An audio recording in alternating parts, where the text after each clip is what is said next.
Hello Internet and welcome to a new series. We're going to be playing Rimworld on the channel, and I wanted to make a video where I specifically talked about the mods that are going to be enabled so that just because some people care a lot about those things. Now it's been a minute since I did a Let's Play on the channel. Mostly I've been focused on really highly edited, informative tutorial type content, but it's been so long since I had a daily or like every other day type series that I wanted to do something special, so we're going to be playing Rimworld. Now for those of you who don't care about the mod list, you can jump ahead to the next episode where we get into the game itself, but for those of you who care, we're going to go over just kind of a brief overview of what's going on here. So first up, let's talk about the vanilla expanded mods. Now I know a lot of people dislike these mods because they are, people say that they add a lot of bloat to the game, which is mostly true. They add a lot of items that we will very likely never use in our playthrough. However, I like the idea of a lot of these mods, so I added some simple things like having achievements in the game, having expanded cooking and expanded plants. Those are things that I was very interested in, and yeah, we're going to be playing with the vanilla expanded mods, quite a lot of them actually. I'm not going to cover every single one. At the end of the video, I'll do a slow scroll over the whole mod list so you can pause and see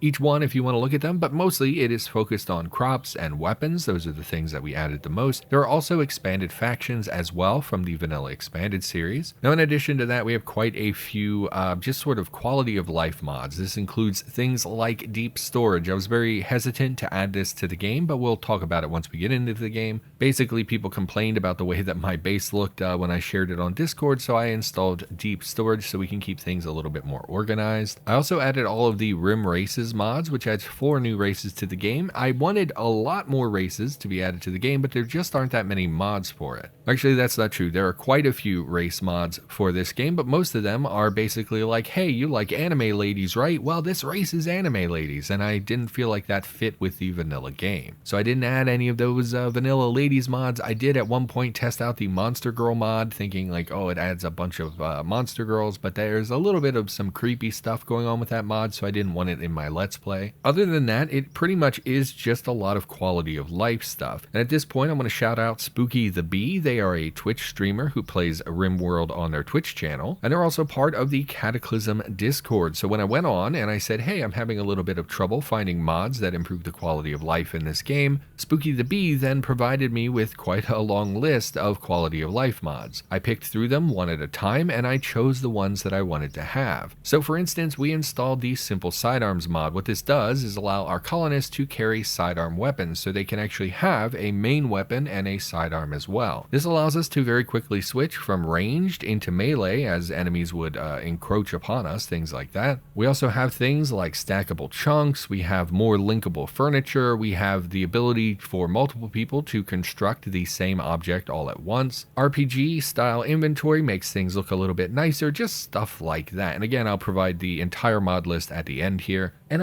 I really don't have much to say about this. Some of these things do sort of take away from what is in vanilla. So for instance, stackable chunks, obviously they're not intended to be stackable, so it does break the game balance very slightly. However, I think I've put together a pretty good list that will make my playthrough enjoyable. So here is the full list of mods, I suppose. I'll scroll over this slowly so you can pause the video if that's something you're interested in. Yeah, I'm excited to be playing Rimworld again.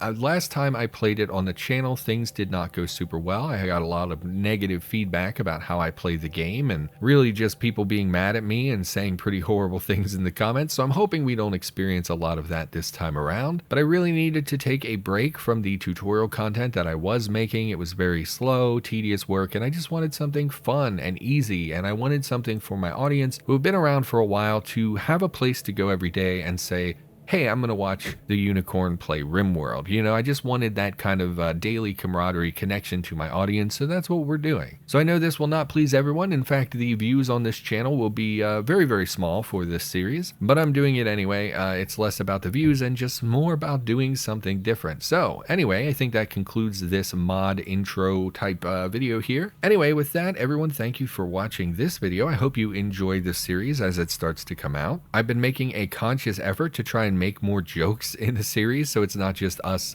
Sometimes I go to Twitch and it's just people playing a game and they're not really giving commentary, and I don't want to be that person. I want to entertain you. So hopefully you enjoy the series. Feel free to check it out. It should be going up on the channel at the same time that this video goes up. And everyone, thank you so much for watching. Thank you for taking an interest in the channel in any capacity, and I of course will be back with more Rimworld content in the near future. So thank you, and I'll see you next time.